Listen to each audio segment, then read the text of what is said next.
Yo, what's up guys, welcome back to another video. This is a reaction to 4 ways American homes are an absolute nightmare, and it's from Lost in the Pond. And yeah, I mean, I don't know if this is in terms of maintenance or whatever it is, but yeah, he's going to explain, I guess, because he's moved to this new place, and it's probably not been the best experience. I guess maybe it's, yeah, I don't know, maybe he was lied to when he bought it, and now he's having to deal with loads of stuff, or I don't know, but yeah, let's see this video. Hopefully going to enjoy, and yeah, links are also in the description to my Patreon if you want to see some more of my reactions. But let's check this out and see what I guess he's dealing with his place.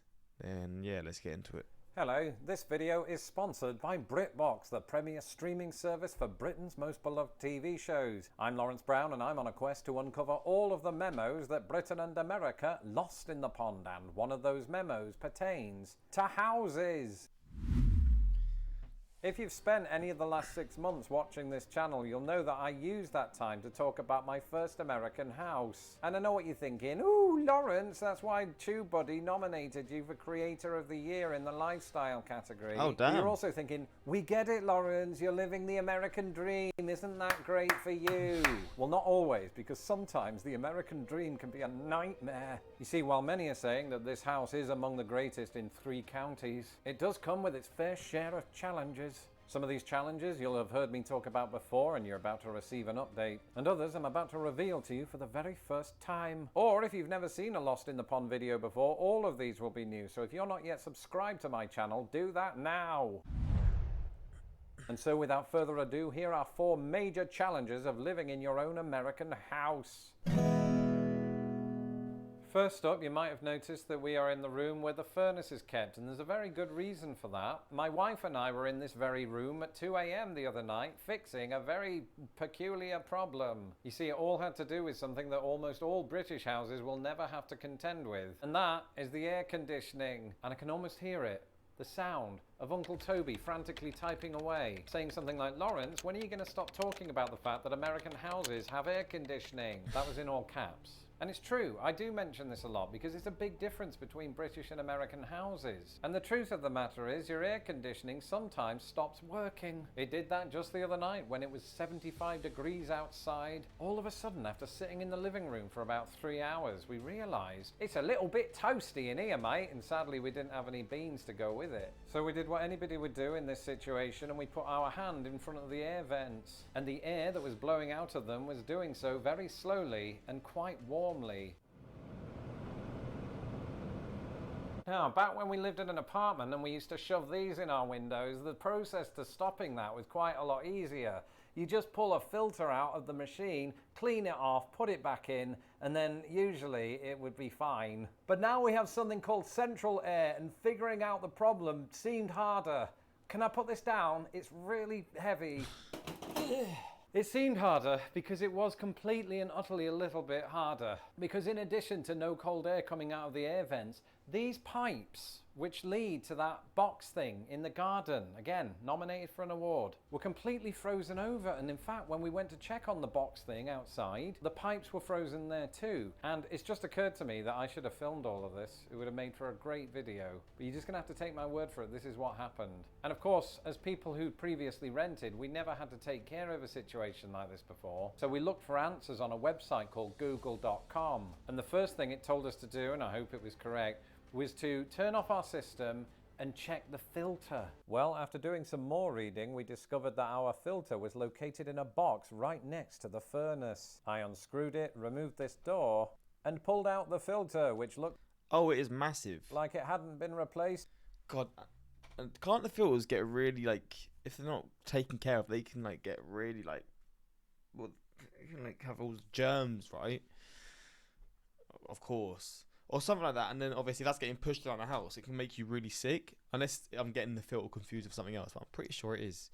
That looks old as hell, though. Since 1974. It's also patterned a little bit like an accordion, so I didn't know whether to clean it or play it. Thankfully, we had the wherewithal to return to Lowe's and buy ourselves a handy replacement. And here's B-roll of somebody that could be me but isn't, putting a filter that looks like mine but isn't, into a box that's not far off but also not identical. Plus he's in an attic. Anyway, after doing that, we still couldn't turn on the air conditioning immediately because we still had to contend with the issue of the icy pipes. Google suggested we put towels down and put the fan on so that it would blow warm air through all of the vents. In other words, to speed up the thawing process. And it worked! After about 2 hours of falling asleep in the boiler room. Listen, I might have the words "Lost in the Pond" on t-shirts. Get yours by following the link in the description below. But that doesn't mean that I actually want to be submerged in water in my own house. But you might remember a couple of months ago, this was a genuine concern. Yeah, but this looks a bit different to how it was the other day. Oh, that's wet. Why was this? Well, my house and many others like it in the northern United States have a basement. And while conventional wisdom might tell us that my homeland of Great Britain gets more rain than any other country in the world, this simply isn't true. In fact, many American states get considerably more precipitation than Britain. This is partly down to short Oh, the music was confusing me. torrential thunderstorms, the like of which I experienced not too long ago here in Illinois. So in an effort to ensure that my basement doesn't get any more leaks, we did two things. Number one, we filled in the holes with hydraulic cement in a process, once again, that I forgot to film. So instead, here's some random B-roll of cement, and you, the viewer, have to pretend this is me filling in my holes. We could have worded that better. Fucking hell. And used more accurate B-roll. We also found this discarded piece of drain pipe, which is very generously redistributing the water to another part of the ground so that it doesn't go into our house. Everybody thank the discarded piece of drain pipe in the comments, make it feel good, because eventually we are going to get rid of it and have a more permanent solution. And permanent solutions are good, because there was once a time during my American life that I didn't have wide access to the single most important British resource: television. But this all changed one bright He's getting his money, let's go. Monday morning when I sat down with a cup of tea and binge-watched classic Doctor Who on Brit Box. And once I was That's quite cool. I've never actually seen the old Doctor Who's. I've not watched it for a long time either, but the fact that you can watch the old Doctor Who's is pretty cool, to be fair. Let me just get to it, because you know how it is. You know what you can see, right? But let's just say how you can do it. Shows via your smartphone, tablet, desktop, Chromecast, Apple TV or Roku device, as well as LG and Samsung smart TVs. Head to britbox.com/lostinthepond and use the promo code LOSTINTHEPOND when signing up for a monthly subscription, and you'll get 50% off your first month. The link is also in my description below.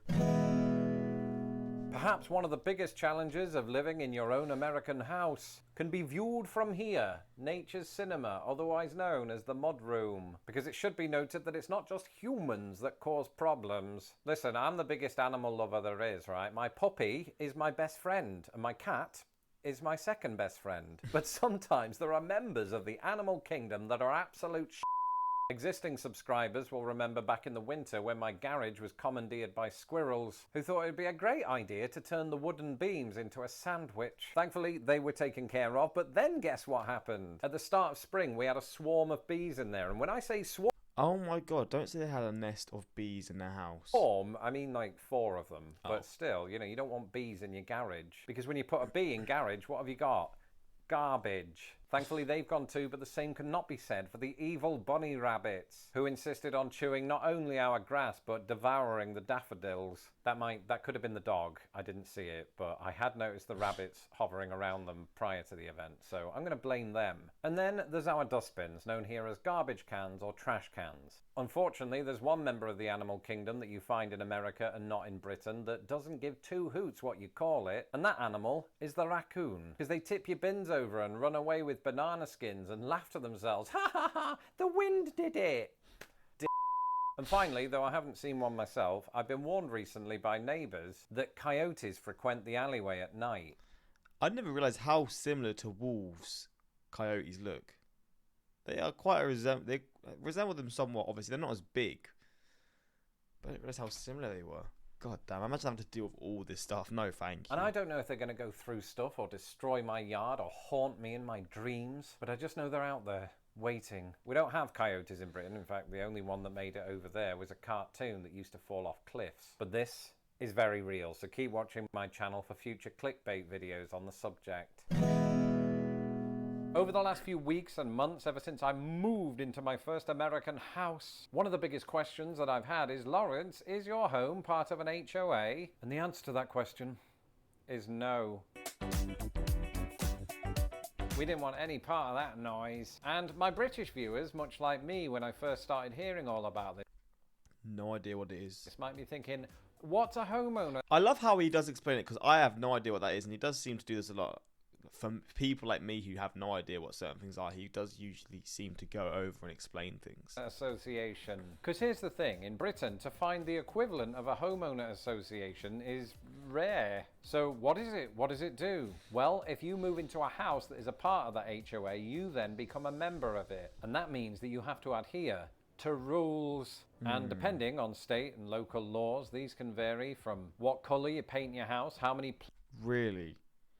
You own a house, but you can't control certain things to do with your house? That sounds horrible. Plants you put in your garden, to the types of yard signs you have. And to me, specifically as a British person, one of the more peculiar bans is this. After I left Britain for a life in the United States, it quickly became apparent that America did things differently. This was evidenced by people's vocabulary, food items, and the seeming absence of one thing in particular: clotheslines. Back in Britain, clotheslines or washing lines are a popular mainstay of the drying process, with people unabashed about airing their clean laundry in public. American yards, however, are more often than not free of clotheslines, with the exception of that time my wife's cousin Chad misjudged the vibe of our cookout by dressing up as John Cena. One reason for this is HOAs, because in some communities in America there exists an outright ban by A ban? What? HOAs on the use of outdoor clotheslines. Their reasoning is often that they obscure the view for fellow residents. But what are they trying to look at? Because if it isn't my matching Abraham Lincoln socks, there's something truly wrong with them. But in recent years, 20 states, including Illinois, have passed so-called right-to-dry laws. This HOA thing, I don't know if it's to protect... I guess it's to protect people, and maybe it is a good thing in the grand scheme of things. But from what I'm seeing, it just seems like an absolute L. Like, it does not seem good in any shape or form, any way, shape or form. Like, it just seems like they're giving people rules when they own their houses. It's like you're having a landlord whilst you own the house. That's kind of part of the reason of buying your own place. You can do whatever you want to the place. So I feel like it kind of defeats the point, but there's probably more to it that I don't know, but still. Banning HOAs from doing this, their reasoning being that citizens have the right to utilise solar power. Still, that means there are 30 states where outdoor clotheslines can still be banned, meaning that millions of Americans will never know the joy, as I once did, of hearing their underpants flap in the wind. And so, as a freedom-loving British American, I love not being part of an HOA. It's just that somebody needs to tell Suburban Sue, because the post-it notes are getting a bit much. And that's it for this episode. Let me know in the comments below if you have an American house. And damn, well, I just learned about HOAs. I've seen the term before. I didn't really know what it was, but damn, there's more to it than I've realised.